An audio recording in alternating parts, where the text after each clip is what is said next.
I've talked at length of my OCs. I've shared my comic more than once. It feels like no one's seen it. In part, I'm quite afraid to put it out there in a world that anything can and will be taken away from you by any ass face or any AI-based machine. Ironically, that's part of the story I tell in my comic, a post-AI war world where AI is no longer an asset in our daily lives, yet it shifted us humans to what makes us humans. I won't dive too deep into that today. As I said before, I have some videos about it already. Check my latest one, for instance. Anyway, hola, I am Diana, the creator of It's a Nora Kind'a Vibe, and the author of some small stories and some bigger projects in the makings. But for today, I want to talk about the comic in question, and the girl in its name, Nora, and the first page after the intro comic pages. That's the time-lapse you will see as I speak. Nora is a tattoo artist, a job held in high regard in this era. Aside from that, and other passions, Nora loves architecture, and that's her safe place whenever she gets home. This illustration takes place after she had a glimpse of what it is a first day with her new abilities. She doesn't know how to control them, and she doesn't know what they mean to her or what good can it bring to the world. So after a long day of unanswered questions and stressful events, she's home in her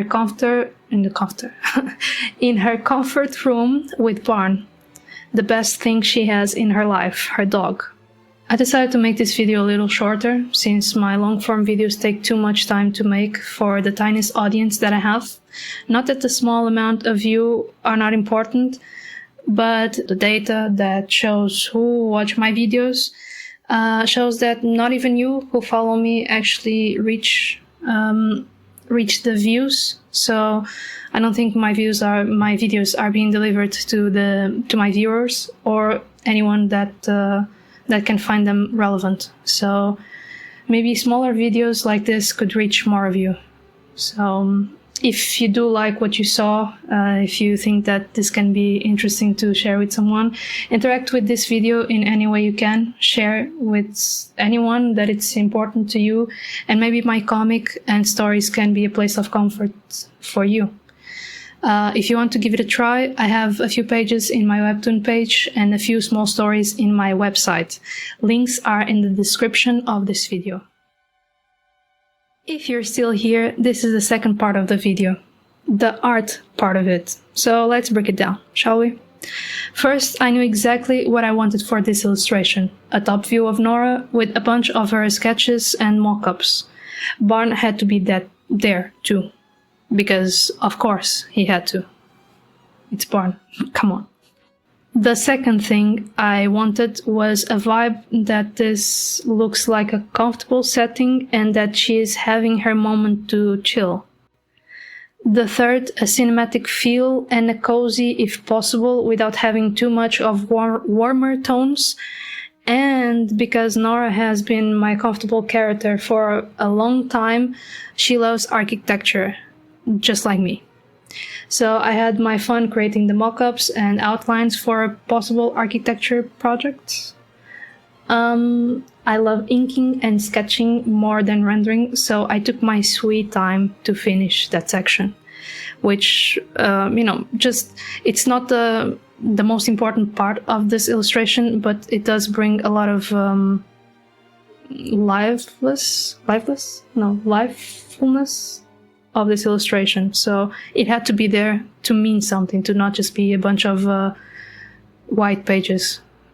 So moving on. The tough part was to choose which ones were going to be more visible in the final shot, which, as you can see there, has to be some sort of chaos around her, just like a person with a lot of ideas and sketches would behave. Or how would I behave, at least? Which brings me to the point of composition. Nora had to be the center of the piece of this illustration, and if you cut the illustration, you will see that she takes the center. Then Barne does a sneaky work, let's say, the daily comfortable feel to it. If this was an unusual behavior, like she's laying down, drawing and making her stuff, if this was unusual behavior, probably Barne wouldn't be asleep next to her. So the fact that he's there and he's laying down and he's comfortable means that this is a thing that happens, you know, that happens in her life, in their life. Then what was left, it's all the fun stuff that can increase the scope of any project, which are the details and life to the illustration. The actual pages, where do they go? Do they point at the character? Do they frame her nicely, or just lose her in the midst of all the chaos? So this all has to be, the details have to be part of her life, but it has to highlight her in the middle of the illustration, because this is not just a picture of her life. This is an illustration that has to weight the story too, not just a fun time, let's say.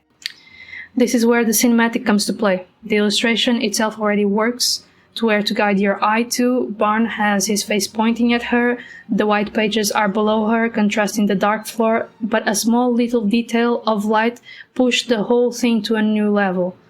Not only because it's pointing at her and increases the contrast, but because now you can see the dusty particles, you can see the light reacting to the materials and the surface scattering that every artist loves to add on top of their pieces. With that said, that's how I reached this result, amongst other breakthroughs, but this is a short version of it for the same reason as before. I don't have the audience to keep up with massive long-form videos. Maybe one day. If you are a future viewer of future videos, tag along and I'll be very happy to see you next time. Like, share would be wonderful, but I really enjoy meaningful feedback. If you can jump on the comments, tell me something that you liked or something that could have been better, I would very much appreciate it, and I'll see you next time.